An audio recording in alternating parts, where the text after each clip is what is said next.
Welcome to PACKOLUTION. In this podcast series, you'll hear the experts of the packaging industry talking about sustainability and the future of packaging. It is brought to you by Watron and hosted by one of its founders, Michaela Wachtel, and Sales Director Ton Kniepscher.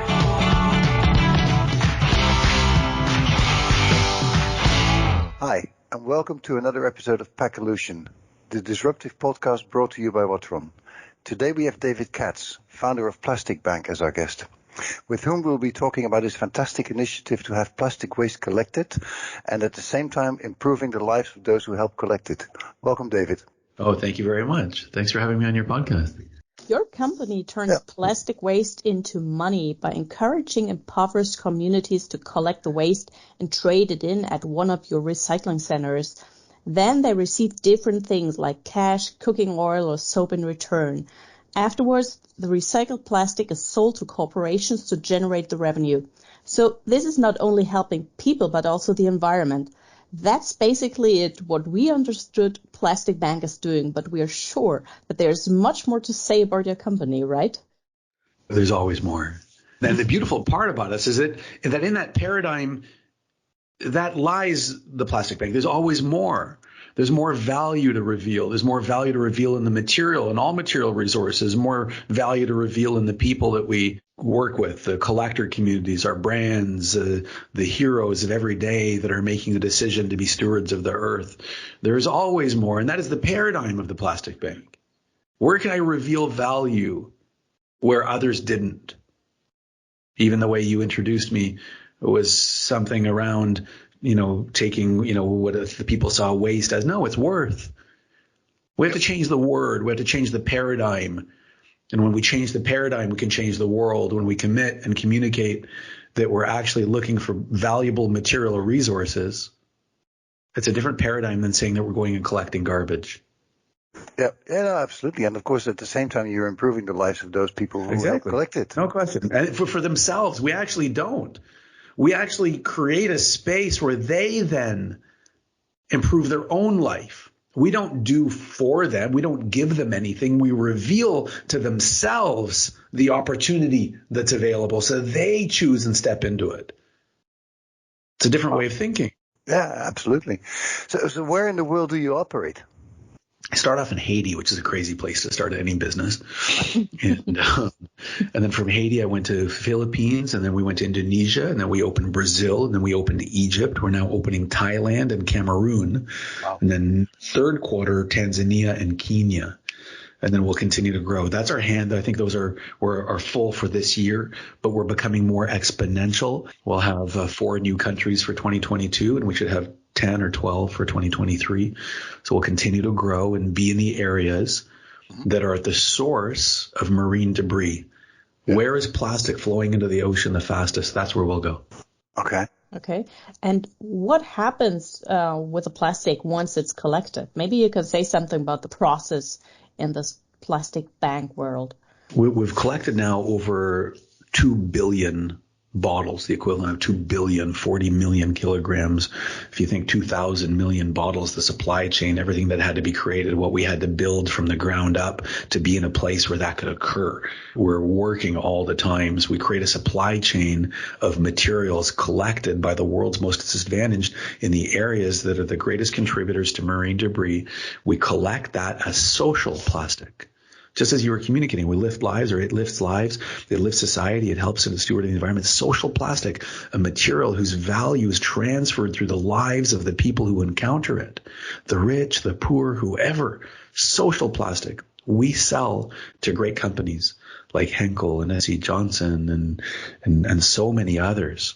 Then use it back in their packaging. I love the term social plastic. Yes. It's just awesome. Absolutely great. It is. Yeah. So, but as you know, there are various sorts of plastics going around, some even in combinations, like a PET bottle and a PP cap. Yes. For proper recycling, which is where the real value is, these needs to be separated. How do you organize this? Well, when you're working with the world's most disadvantaged and you pay them a premium and then you give them bonuses and rewards to earn that bonus, to earn the above market rate, they have to separate it. They return the bottle without the cap, the ring, the liner and the cap, the label removed. It's hand segregated. So we have a very high quality material. Yeah. When they're collecting it, they segregate it as they collect it, or separate it as they collect it. Yeah. So when it's put through a mechanical process, I guess that's a bit of a challenge. But when the world's emerging are doing it and they earn a respectable, livable wage and an income, an unlimited income, then they're motivated to do it. Yeah, that sounds like a proper business model, correct? Is that proper? Exactly. Yeah. And you mentioned some of the names like Henkel and S.C. Johnson. Are there other ones who buy the end product of your recycled plastics? Oh, so many. Oh, my goodness. And, we work powerfully with our customers. And Henkel and S.C. Johnson are big, two beautiful ones with all of their brands that love to communicate what they're doing in the world. So, we've got so many brands, Schauma and Fa, and so many within the brands. So there's beauty. We have about 300 customers globally that are participating in using this material. And we continue to grow. And we have one of the world's largest car manufacturers currently having already passed all of the testing, all the supply chain, all of everything. So we anticipate that when you order, and I can't communicate with them Sure. that name right now, but when you buy that car, you'll have an option to choose marine debris or social plastic as the seat. So if you choose to have, that's the nature, that's the size of business that we're growing, knowing that the world will only change when we have the largest industry, the largest users of the material participate. So we've been playing a very long game and building a very, very wide and deep foundation so that even the biggest customers in the world could rely on the supply chain of material. Uninterrupted, verified for its social impact, verified for the good that it does in the world, so that then their consumer feels safe in the claim. A lot of work that has to be done for all of this to occur. Yeah, I can imagine so, yeah. So you see plastic not as waste, but as something with a value. You already said that in the beginning. Do you think this change in cognition will also start to take foothold in the more developed countries?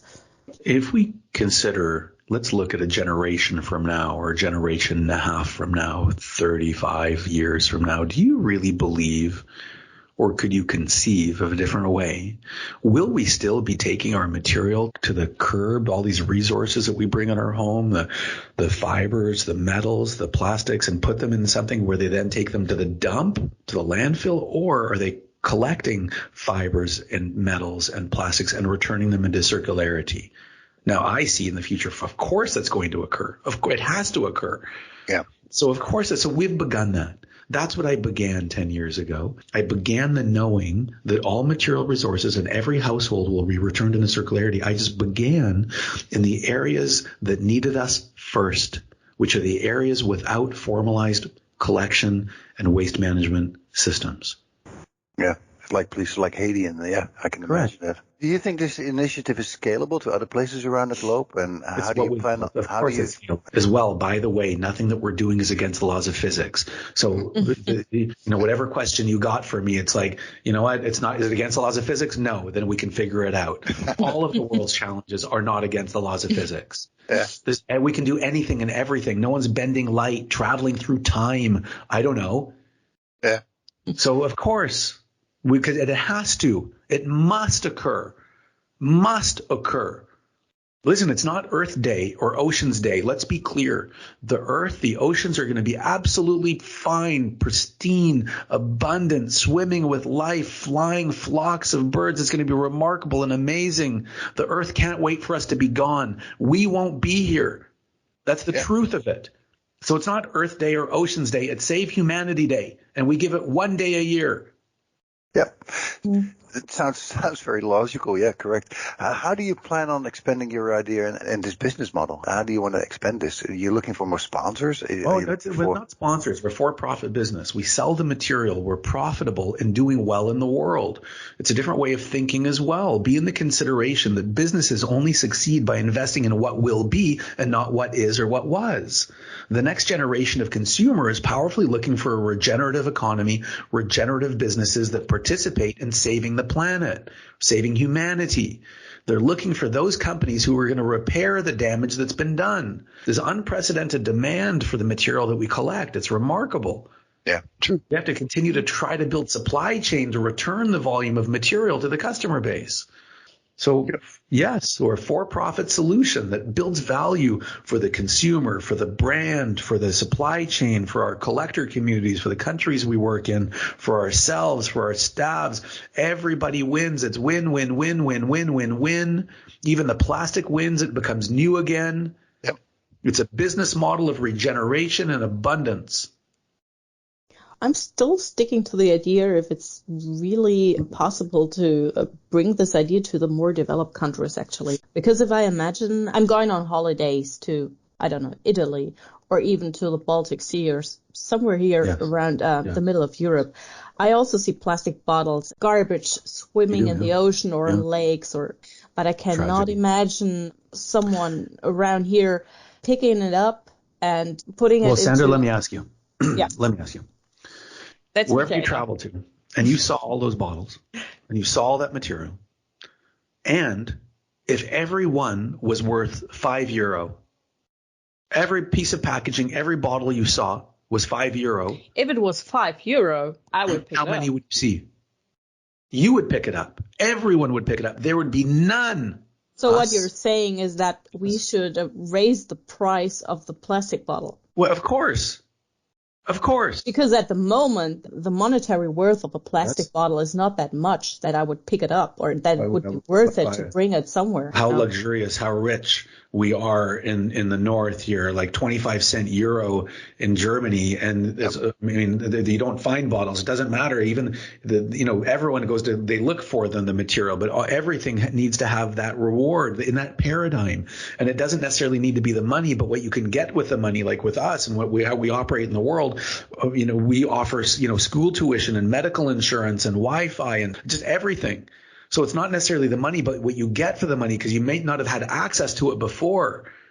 But maybe it's shelter for the poor. Maybe it's something else that's even a greater reward. Oh, I collected 50 bottles and now I have a night to sleep outside of the snow. I don't know. It could be 1,000 things for everyone to come up with those ideas. You're totally right that it has to be collected and there must be a way. And maybe we have to raise the price or give something else than financial things. Yeah, but from what I think is, I'm just thinking of the people that live here. That have probably different status than people in Cameroon or somewhere else. Of course. That would just not say, okay, today I have a day off. I'm just going to pick up some bottles from the ocean. There are, of course, people who do that, but not like those many that we would need in order to pick up all the garbage from the ocean. Yeah, and we'll get there at some point anyhow. And let's not look for why not. We need to look for how. The whole challenge here is that people get overwhelmed, like, oh, that won't work. Oh, we can't do that. No, sure, it's not working as it currently is. It's currently not working in your paradigm of thinking, but the world needs you to start looking at it differently. Oh, how might we? How could it be? What would occur if that to happen? We see that they're not doing it. We see people still throwing it out their car window or whatever it is, or putting it in the waste bin. Okay, let's figure that out. It's not impossible. It's not against the laws of physics. I'll get there. I don't have every specific answer for you for every country in the world. I know right now my train of thinking is about being in the areas where people by the bag, by the garbage bag, by the truckload are backing up to the river and dumping it in the river, which is how it's getting in the ocean. Yeah. So those are the areas that I'm focused on right now where there's abject poverty and need. I see sometimes that people, when I go jogging, I see people collecting waste during jogging. That's a fantastic initiative. Fantastic. Yeah, that's awesome. And how about the next generation, the generation after them? Do you think that they're going to still be throwing it out there? No. How you'll be shamed if you do that. You'll be shunned from society if that's what's occurring. Yep. I think that's a good point. Is there a way for the consumer to contribute to your cause? Well, I don't care if you go to plasticbank.com or not. It's purposeless. I could care less. Don't go. What I need you to do is that I need you to go to a store. I need you to walk into the store and I need you to go and say, oh, this is my favorite store. I love coming here. May I please speak to the manager? I've got some words. Okay, great. And you speak to the manager and you say, Mr. Manager, could you please point out for me, because I love shopping here so much, show me those items that have stewarded the earth. Show me the recycled content only ones. Show me social plastic ones. Show me those items that you have that repair the damage, because those are the ones I want to buy. Even if they look at you and go, oh, I don't know, but they'll probably say, here, let me go and show you.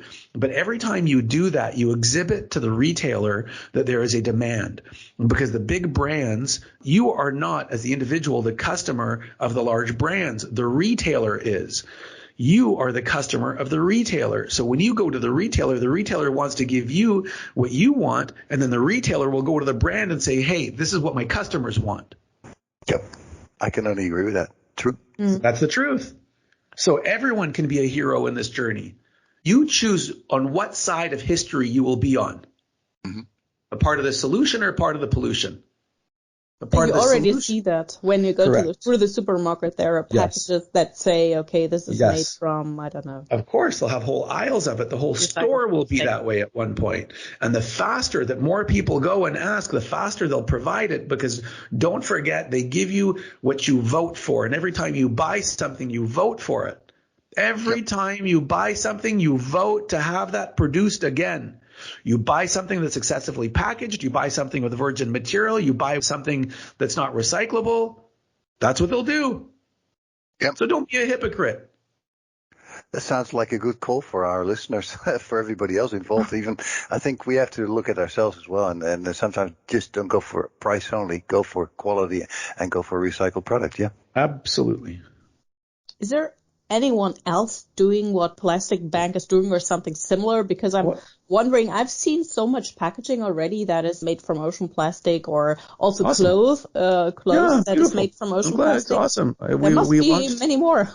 There are. I launched a movement for the world. I'm immensely proud. We've created a space for society to participate in change. 10 years ago, before people even knew what was occurring, we were standing forward for it, communicating it, creating it, and we see people emulating us around the world. It's remarkable. I'm so infinitely proud. More people should emulate. More people should try to figure out how to give value into society. More people should learn how to prevent plastic from entering the ocean, giving society a chance and hope. More. We need armies of it. What is there? Maybe 10, maybe in the world, maybe small ones, mostly small little startups. Mm-hmm. Right? So we need more. How many, you're someone's living in Dresden or Dusseldorf. How many plumbers are there in Dresden? 100, 200 plumbers? How many people are trying to change the world? 10? Oh my goodness. There's almost 8 billion people. How many companies do we need in this space? We need mature companies. We need ones that want to grow and scale and make change and persevere and overcome all of the challenges that they'll face. And we have to lead by example. Amen. I'd be interested. Do you know how many people are working for a Plastik Bank and actually collecting waste? We have about 30,000 registered. In fact, 100 and some odd thousand family members. A lot. And it's just the tip of the iceberg. It's the beginning. Oh my goodness. We need to have millions and millions. I can only begin to imagine the impact on these societies you must have with this initiative. Oh, it's so beautiful. Oh my goodness. Oh my, I'm so proud of that too. It's so heartfelt. It's so nice. Oh, there's so many beautiful stories. Maybe you can share a story. It's a little bit spontaneous now, but I think it would be a very good story for the end of our episode. I begin with Jean, who is in Haiti. We also have a kind of a co-op model, and so Jean was the president of this co-op with a whole bunch of collectors gathered together in the streets of Port-au-Prince and, living in abject poverty, living under a tent, 2 little girls beside him as well as families there. And I'm communicating with him through a translator and how has Plastik Bank been impactful for you? He kind of just stops. He kind of looks at me, tilts his head. Goes, through the translation, he goes, I can see my girls going to university now. And I could see a change in his way of being. He now maybe for the first time was able to communicate a life in the future. He wasn't thinking about the end of the day, the money that he needed for food, how to take care of sick children. He could actually see in the future where he now had an unlimited possibility where the children could be in university. Mm-hmm. I witnessed not just the possible end of his poverty, but the end of my poverty, where I realized life was so much bigger. There was so much more to give of myself. Wow. So to wrap up this episode, is there something more you would like to add? Because we're a bit silenced by the very impressive story you've been telling. Amazing, to listen to that. I thank you for all of that. I'm glad it inspires you. It should, of course. There's just so much work to be done in the world. And if I leave any listener with any message ever, I'm reminded of myself of this time, the moment that I had the idea of Plastik Bank, May the 9th, 2013. I've been in execution. I was overwhelmed with the idea. I was searching for an idea, overwhelmed when I had the idea. Oh, plastic is money. The poor don't throw money away. That could be a possibility. How do we do that? And I had all that hair in the back of my neck stand up. I was like, oh, such a remarkable idea. Like, oh my goodness. And then I had all of the fear that showed up, the very second thought, although I had all the beauty. And then all the fear, the ego mind showed up. Said, David, who are you to do that? You're going to, work in the most violent, illiterate, impoverished communities of the world. How would you communicate with them? Well, you're going to build a supply chain, create a banking application. You want to create a bank. Who are you in the world? You can't do that. Ridiculous. Give it up. What are you thinking? You'll fail. People will laugh at you. Here you are. But then I had a third thought. And the third thought was quiet and silent and loving. And it said, David, you don't need to be the person that could change the world or do any of that at all. All you need to do is choose today to slowly become the person that could. And that for me was the origin of Plastik Bank. It was the grace of self, the beauty and the giving, knowing that by day, by moment, I could learn a little bit more, try again, execute differently, and slowly be in the journey of life, knowing that the journey powerfully is the destination. And this will always be my journey. This will always be the unfolding opportunity of my life. And who I am today is a direct result of just saying yes to being on that journey, as it should be with everyone in their lives. Don't be afraid to be wrong. Be afraid to not try. Well, that's a fantastic conclusion of another episode of our podcast, PACKOLUTION. Thank you, David, for sharing your work and vision with us. Very, very inspiring to us. My pleasure. And hopefully to our listeners as well. Please stay tuned for more inspiring episode of PACKOLUTION coming soon to this channel. Thank you very much.